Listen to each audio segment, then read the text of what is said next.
ಒಲ್ಲೆನೆಂಬುದು ವೈರಾಗ್ಯ, ಒಲಿವೆನೆಂಬುದು ಕಾಯಗುಣ. ಆವ ಪದಾರ್ಥವಾದರೇನು ತಾನಿದ್ದೆಡೆಗೆ ಬಂದುದು ಲಿಂಗಾರ್ಪಿತವ ಮಾಡಿ ಭೋಗಿಸುವುದೇ ಆಚಾರ. ಕೂಡಲ ಸಂಗಮ ದೇವನೊಲಿಸ ಬಂದ ಪ್ರಸಾದ ಕಾಯವ ಕೆಡಿಸಲಾಗದು. ಅಂದರೆ ಇದರ ಅರ್ಥವೇನೆಂದರೆ ಒಲ್ಲೆನೆಂಬುದು ಪ್ರಾಪಂಚಿಕ ವಿಷಯಗಳಲ್ಲಿ ಅನಾಸಕ್ತಿ ವ್ಯಕ್ತಿತ್ವವನ್ನು, ಒಲಿವೆನೆಂಬುದು ಪ್ರಾಪಂಚಿಕ ವಿಷಯಗಳ ಆಸಕ್ತಿ. ಅಂದ್ರೆ ಇವೆರಡು ಹೆಂಗವಲ್ಲತ್ತೀರಿ, ಅಣ್ಣ ತಮ್ಮ ಇದ್ದಂಗವ ಇವು.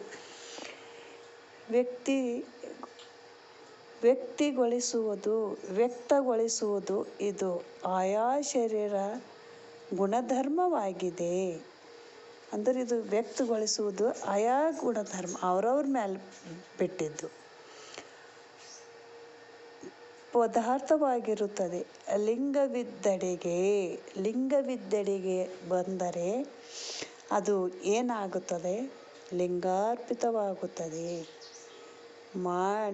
ಲಿಂಗಾರ್ಪಿತವಾಯಿತೆನ್ನುವುದು ಮಾಡಿ ಆಮೇಲೆ ಪ್ರಸಾದ ಸ್ವೀಕರಿಸುವುದೇ ಆಚಾರವೆನ್ನುವುದು. ಕೂಡಲ ಸಂಗಮ ದೇವ